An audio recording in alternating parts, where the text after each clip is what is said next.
ನಮಸ್ಕಾರ ಎಲ್ರಿಗೂ. ನಾನು ನಿಮ್ಮ ಅನಿಲ್ ಸಿರಿಗೆರೆ ಮಾತನಾಡ್ತಾ ಇದ್ದೀನಿ.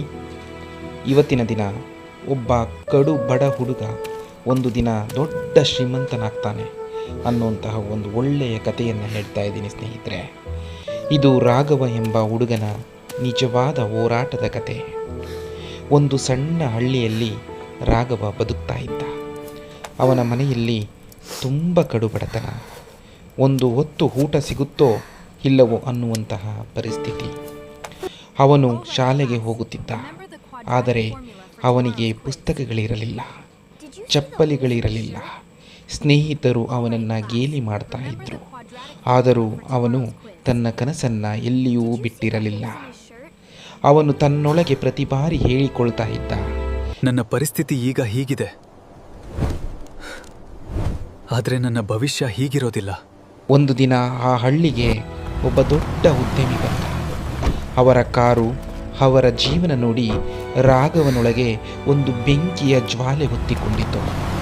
ನಾನೂ ಕೂಡ ಒಂದು ದಿನ ಹೀಗೆ ದೊಡ್ಡವನಾಗಬೇಕು ಎಂದು ಅವನು ಆಗಲೇ ನಿರ್ಧಾರ ಮಾಡಿದ. ಪ್ರತಿದಿನ ಬೆಳಗ್ಗೆ ಕೆಲಸ, ಸಂಜೆ ಓದು, ರಾತ್ರಿ ಕನಸುಗಳ ಯೋಜನೆ. ಹೀಗೆ ಅವನು ತನ್ನ ಜೀವನವನ್ನು ಬದಲಾಯಿಸಲು ಶುರು ಮಾಡಿದ. ಒಮ್ಮೆ ವ್ಯವಹಾರವನ್ನು ಆರಂಭಿಸಿದ. ಮೊದಲ ಬಾರಿ ನಷ್ಟ ಆಯಿತು, ಎರಡನೇ ಬಾರಿಯೂ ಕೂಡ ವಿಫಲನಾದ. ಆದರೂ ಅವನು ತನ್ನ ಪ್ರಯತ್ನವನ್ನು ಕೈಬಿಡಲಿಲ್ಲ. ವಿಫಲತೆ ಅಂತ್ಯವಲ್ಲ, ಅದು ಪಾಠ ಮಾತ್ರ ಎಂಬುದು ಅವನಿಗೆ ತಿಳಿದಿತ್ತು. ಮೂರನೇ ಬಾರಿ ಹೊಸ ಆಲೋಚನೆಯೊಂದಿಗೆ ಮತ್ತೆ ಪ್ರಯತ್ನ ಮಾಡಿದ. ಈ ಬಾರಿ ಯಶಸ್ಸು ಅವನದೇ ಆಗಿತ್ತು. ಹಳ್ಳಿ, ನಗರ, ರಾಜ್ಯ, ದೇಶ ಹೀಗೆ ಸ್ವಲ್ಪ ಸ್ವಲ್ಪವಾಗಿ ಅವನ ವ್ಯವಹಾರ ದೊಡ್ಡದಾಗುತ್ತಾ ಬೆಳೆಯುತ್ತಾ ಹೋಯಿತು.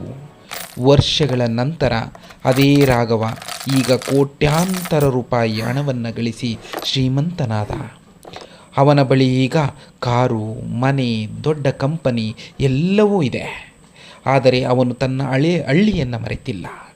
ಮತ್ತೆ ಹಳ್ಳಿಗೆ ಬಂದು ತನ್ನ ಬಡ ಮಕ್ಕಳಿಗೆ ಶಾಲೆಯನ್ನು ಕಟ್ಟಿಸಿದ.